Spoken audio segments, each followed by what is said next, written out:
ኢራን ላይ መላው ዓለም እየተረባረበባት ነው። በዙሪያ ያሉ ኃይሎች ሊወሯት እየቋመጡ ነው። አያቶላ በማዕቀብ አጽንተው ያቆዩት እስላማዊት ሪፐብሊክ የመፈርከስ አደጋ ገጥሟታል።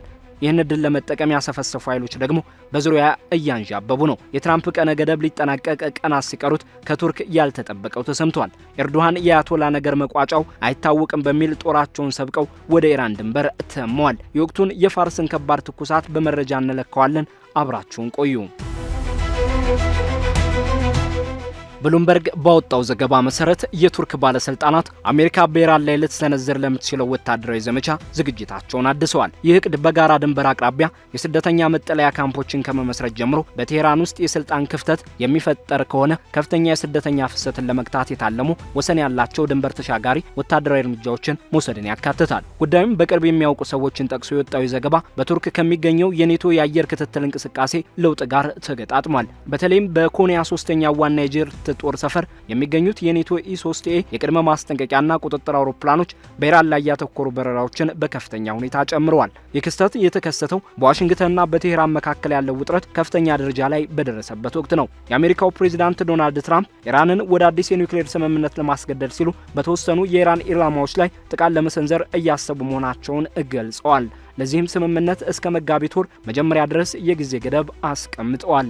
አልጀዚራ እንደዘገበው የኢራን ውጭ ጉዳይ ሚኒስትር አባስ አራግቺ በጄኔቫ ለሚካሄደው 3ኛ ዙር ቀጥተኛ ያልሆነ ድርድር ዋዜማ ላይ ሆነው ዲፕሎማሲ ቅድሚያ የሚሰጠው ከሆነ ስምምነት ላይ መድረስ ይቻላል ብለዋል። ሲኤንኤን በበኩሉ ትራምፕ 3 ዋና አማራጮች እንዳሏቸው ገልጿል። ዲፕሎማሲው እንዲቀጥል መፍቀድ፣ የተመረጡ ጥቃቶችን መሰንዘር ወይም ሰፋ ያለ ያገዛዝ ለውጥ ዓላማን መከተል መሆኑን ዘግቧል። የኔቶ የአየር ክትትል መሳሪያዎች አቅጣጫቸውን ወደ ኢራን ማዞራቸው ጥምረቱ ሊፈጠር የሚችለውን የውጥረት ማባባስ ምን ያህል በቁም ነገር እየተመለከተው መሆኑን ያሳያል። ከ1983 ዓ.ም ጀምሮ የአየር ላይ ቅድመ ማስጠንቀቂያና ቁጥጥር ኃይል ሆኖ ሲያገለግል የቆየው የኮንያ የጦር ሰፈር ሩሲያንና ኢራንን የሚከታተሉ የE3A አውሮፕላኖችን ሲያስተናግድ ቆይቷል። የብሉምበርግ ምንጮች እንደጠቆሙት ባለፉት ሳምንታት በኢራን ላይ ያተኮሩ በረራዎች በከፍተኛ ሁኔታ ጨምረዋል። የለውጥ የተደረገው አሜሪካ 2 የአውሮፕላን ተሸካሚ መርከቦችንና ተጨማሪ ተዋጊ አውሮፕላኖችን በመካከለኛው ምስራቅ ባሰፈረችበት ወቅት ነው። እንደ ብሉምበርግ ዘገባ የቱርክ እቅድ በአሜሪካ በሚመራው ጥቃት ምክንያት ሊከሰቱ በሚችሉ የተለያዩ ሁኔታዎች ላይ ያተኩራል። የአንካራ ባለስልጣናት እንዲህ ያለው እርምጃ መጀመሪያ ላይ በኢራን የኒውክሌር መርሃ ግብር ላይ ስምምነት ለማግኘት የታለመ ቢሆንም ዲፕሎማሲው ከከሸፈ ግን ወደ ሰፊ ጦርነት ሊያመራ እንደሚችል ያምናሉ። ተርኪሽ ሚኒት እንደዘገበው ለዚህ ዝግጅት ዋናው ግፊት በኢራን ውስጥ የሚኖሩ አፍጋኒስታውያንና ፓኪስታናውያን ስደተኞች በጦርነቱ ምክንያት ወደ ቱርክ ድንበር ሊጎርፉ ይችላሉ የሚለው ስጋት ነው። ቱርክ በአሁኑ ወቅት በዓለም ላይ ከፍተኛ ቁጥር ያለው ስደተኛ ከሚያስተናግዱ ሀገራት አንዷ ናት።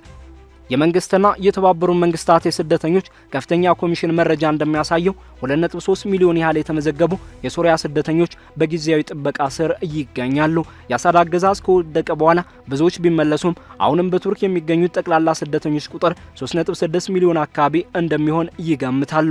ይህ ሶሪያውያን ፍሰት በቱርክ ላይ የፈጠረው ኢኮኖሚያዊና ፖለቲካዊ ጫና አሁንም በሀገሪቱ የውስጥ ፖለቲካ ውስጥ ትልቅ መነጋገሪያ ጉዳይ ነው። በቱርክ ስሌት ውስጥ የሶሪያ ተሞክሮ ትልቅ ቦታ አለው። በ2011 እና 2012 አንካራ መጀመሪያ ላይ የሚመጡ ስደተኞች ቁጥር ከ100 ሺህ አይበልጥም የሚል ግምት ነበራት። ይሁን እንጂ በ2016 ቁጥሩ ከ3 ሚሊዮን በላይ ማለፉን ተከትሎ አገሪቱ በድንበሯ ላይ ሰፊ መሰረተ ልማቶችን ለመገንባትና ስደተኞችን በቁጥጥር ስር ወደ አገራቸው ለመመለስ ፖሊሲዋን እንድትቀይር ተገዳለች። ምንም እንኳን ከደማስቆ ያገዛዝ ለውጥ በኋላ ወደ ሶሪያ የሚመለሱ ስደተኞች ቁጥር ቢጨምርም ለዓመታት ለስደተኞች አገልግሎትና ለመሰረተ ልማት የፈሰሰው በቢሊዮን የሚቆጠር ዶላር አሁንም በቱርክ ውሳኔ አሰጣጥ ላይ ተጽዕኖ አለው። ቱርክና ኢራን በቫን በሃካሪና በአግሪ በኩል የሚያልፍ 560 ኪሎ ሜትር የሚረዝም ድንበር አላቸው። የድንበር ለረጅም ጊዜ በአፍጋኒስታን በፓኪስታንና በኢራን ዜጎች እንደ ስደተኛ መሸጋገሪያ ኮሪደር ሆኖ አገልግሏል። ለዚህ ምላሽ ለመስጠት ቱርክ በድንበሯ ላይ ከፍተኛ መዋዕለ ንዋይ አፍስሳለች። በኮንክሪት የተሰራ ግንብ፣ የክትትል ማማዎች፣ የሾህ ሽቦዎችና በጦር ኃይሉ የሚመሩ ጥበቃዎች ድንበሩን ይሸፍኑታል። በ24 አጋማሽ ላይ በኢራን ድንበር ላይ 170 ኪሎ ሜትር የሚረዝም ግንብ ተገንብቶ መጠናቀቁን ቱርክ ቱዳይ ዘግቧል። የስደት ፍሰትን የሚከታተሉ ተንታኞች እንደሚሉት በኢራን ውስጥ የሚፈጠር ማንኛውም አለመረጋጋት በመቶ ሺዎች አልፎ ተርፎም በሚሊዮኖች የሚቆጠሩ ሰዎችን ሊያፈናቅል ይችላል። በቱርክ የሚወጣ ጥብቅ መረጃ እንደሚያሳየው ኢራን ውስጥ ግጭት ተፈጥሮ አገሪቱ የምትፈርስ ከሆነ እስከ 1 ሚሊዮን የሚደርሱ ስደተኞች ወደ ቱርክ ሊገቡ እንደሚችሉ ግምት ተቀምጧል። ቱርክና ኢራን በዓለም ላይ ካሉት ረጅም ዕድሜ ያስቆጠሩና በቋሚነት የቆዩ ድንበሮችን የሚጋሩ ሀገራት ናቸው። ይህ በሁለቱ ሀገራት መካከል ያለው የድንበር መስመር በ1639 ከተፈረመው የዞሃብ ስምምነት ጀምሮ እስካሁን ድረስ በአብዛኛው ሳይለወጥ እየቆየ ነው። በሁለቱ ሀገራት መካከል ያለው ዲፕሎማሲያዊ ግንኙነት በታሪክ ሂደት ውስጥ በፉክክርና በተግባራዊ ትብብር መካከል ሲዋዥ ቆይቷል። ለምሳሌ ያህል በኢራን ኢራቅ ጦርነት ወቅት ቱርክ ጥብቅ የሆነ ገለልተኛ አቋም ከመያዟን በላይ ከሁለቱም ወገኖች ጋር በነበራት የንግድ ግንኙነት ከፍተኛ ኢኮኖሚያዊ ተጠቃሚ መሆን ችላለች። ሆኖም በ1990ዎቹ ውስጥ በሁለቱ ሀገራት መካከል የርዕዮተ ዓለም ልዩነቶች ጎልተው ታይተዋል። ይህም ኢራን በቱርክ ውስጥ በሚንቀሳቀሱ እስላማዊ ንቅናቄዎች ላይ ድጋፍ ታደርጋለች የሚል ክስና ኢራን ለፒኬኬ ታጣቂዎች መጠለያ ያሰጣለች በሚል የቱርክ መንግስት ካሳየው ከፍተኛ ስጋት ይመነጨ ነበር። በሌላ በኩል በሁለቱ ሀገራት መካከል የጸጥታ ትብብሮችም ተካሂደዋል። የቱርክና የኢራን ኃይሎች በሰሜን ኢራቅ በሚገኘው የጋራ ድንበራቸው ላይ በኩርድ ታጣቂዎች ላይ የተቀናጀ የጋራ ወታደራዊ ዘመቻ አካሂደዋል። ተመሳሳይ የተቀናጁ እርምጃዎች በፒኬኬ ታጣቂዎች ላይ በየጊዜው ሲከናወኑ ቆይተዋል። ቱርክ ለበርካታ አስርተ ዓመታት በሰሜን ኢራቅ ውስጥ ከፍተኛ ወታደራዊ አሻራ ያላት ሲሆን የፒኬኬ ታጣቂዎችን እንቅስቃሴ ለመግታት በ10 የሚቆጠሩ የጦር ሰፈሮችን መስርታለች። በተለይም ክላው በተሰኙ ተከታታይ ዘመቻዎች ወታደራዊ እርምጃዋን ወደ ኢራቅ ግዛት በጥልቀት በማስፋፋት የደህንነት ስጋቶቿን ለመቀነስ ጥረት አድርጋለች። እነዚህ የቀደሙ ክስተቶች ለወቅታዊ ስልታዊ አስተሳሰብ እንደ መነሻ ያገለግላሉ። ቱርክ በሶሪያ ውስጥ ያካሄደቻቸው ድንበር ተሻጋሪ ጣልቃ ገብነቶች አንካራ የደህንነት ስጋቶችንና የስደተኛ ፍሰትን ለመቆጣጠር የመከለያ ቀጠናዎችን ለመስረትና ለማስጠበቅ ያላትን ጽኑ ቁርጠኝነት አሳይተዋል። በእነዚህ ሁሉ ዘመቻዎች እንደ ዋና ዓላማ ተብሎ የተጠቀሰው ለተፈናቀሉ ዜጎች ደህንነቱ የተጠበቀ ቀጠና መፍጠርና አሸባሪዎችን ሰርጎ መግባት መከላከል ነበር። ወታደራዊ ባለሙያዎች እንደሚሉት እነዚህ ዘመቻዎች በአየር ኃይልና በመድፍ የታገዙ የምድር ኃይል ዘልቆ መግባቶችን ያካተቱ ሲሆን በሶሪያ ድንበር ላይ ቱርክ በተዘዋዋሪ የምታስተዳድራቸው አካባቢዎች እንዲፈጠሩ ምክንያት ሆኗል። ይሁን እንጂ ተመሳሳይ ሞዴልን በኢራን ላይ ተግባራዊ ማድረግ ፍጹም የተለየና እጅግ ከባድ ፈተናዎችን ያስከትላል። የኢራን ድንበር መልክዓ ምድር ከሶሪያ ጋር ሲነጻጸር እጅግ ወጣ ገባ፣ ከፍተኛ ቦታዎች የበዙበትና ለወታደራዊ እንቅስቃሴ የሚያገለግሉ የአቅርቦት መስመሮች እምብዛም ያልተዘረጉበት ነው። በሌላ በኩል የኢራን መደበኛ ወታደራዊ አቅም ባላስቲክ ሚሳኤሎችን፣ ድሮኖችንና ግዙፍ ሰራዊትን ጨምሮ በሶሪያ ውስጥ ቱርክ ከገጠሟት መንግስታዊ ካልሆኑ ታጣቂ ቡድኖች አቅም እጅግ የላቀ ነው። የብሉምበርግ ዘገባ እንደሚያመለክተው ወደ ኢራን ግዛት የመግባት ጉዳይ ሊታሰብ የሚችለው ትልቅ ግጭት ተከስቶ በቴህራን ውስጥ የስልጣን ክፍተት ሲፈጠር ብቻ ነው። ይህ ነጥብ እጅግ ወሳኝ ነው።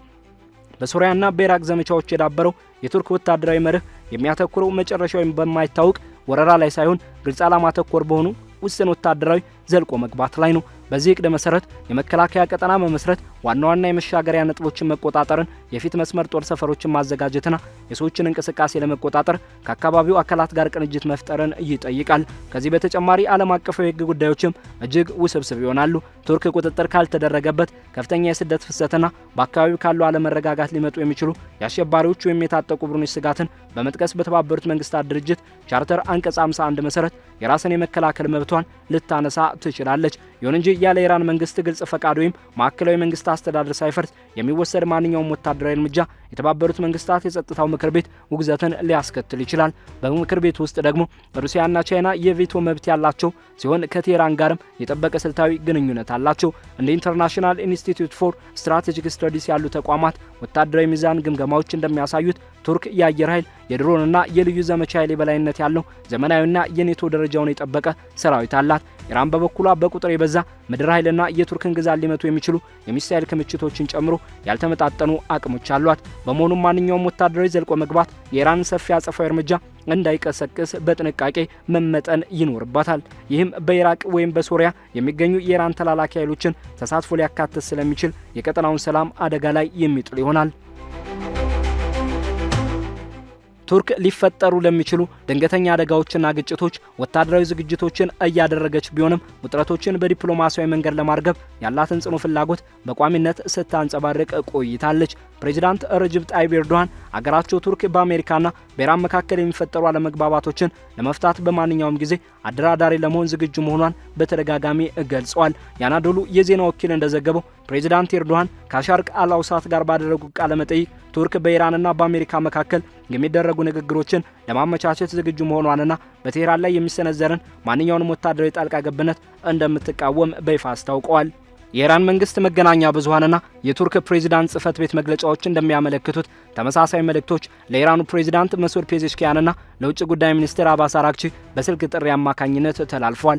የአንካራ አቋም ቱርክ በአጠቃላይ በቀጠናው ከምትከተለው ሰፊ ስልታዊ ስልት ጋር የሚጣጣም ነው። ቱርክ የወሳኝ ወታደራዊ ንብረቶች አስተናጋጅና የኔቶ አባል እንደመሆኗ መጠን የጥምረቱን ግዴታዎች ከራሷ ነጻ የውጭ ፖሊሲ ፍላጎቶች ጋር በማመጣጠን ትንቀሳቀሳለች። ከኢራን ጋር ያላት የንግድ ልውውጥ፣ የኤነርጂ ማስተላለፊያ መስመሮችና በኩርድ ተገንጣይ ቡድኖች ዙሪያ ያላት የጋራ ስጋት የቀጠናው መረጋጋት እንዲጠበቅ የሚያስገድዷት ዋና ዋና ጉዳዮች ናቸው። የቱርክ ጥምር መንግስት ቁልፍ አጋር የሆኑት የኤምኤችፒ መሪ ዴቭሌት ባችሊ በቅርቡ በሰጡት መግለጫ አሜሪካ በኢራን ላይ ጥቃት የምትሰነዝር ከሆነ የተስፋፋ ጦርነት ዘመን ሊጀመር እንደሚችል አስጠንቅቀዋል። ቱርክ የምትወስደው ማንኛውም ድንበር ተሻጋሪ እርምጃ መጠኑ የተገደበ ቢሆንም እንኳ በመላው ቀጠናው ላይ ከፍተኛ ንዝረት ይፈጥራል። ከቱርክ ጋር የጠበቀ ብሔረሰባዊና ስልታዊ ትስስር ያላት አዘርባይጃን ይህንን አጋጣሚ በኢራን ላይ ያላትን የቱርክ ዝንባሌ ለማጠናከር እንደ መልካም ዕድል ልትመለከተው ትችላለች። ቀድሞውኑ የቱርክ የጦር ሰፈሮችን ያስተናገደ የሚገኘው የኢራቅ የኩርድ ክልልም አዲስ ጫናዎች ሊያርፉበት ይችላሉ።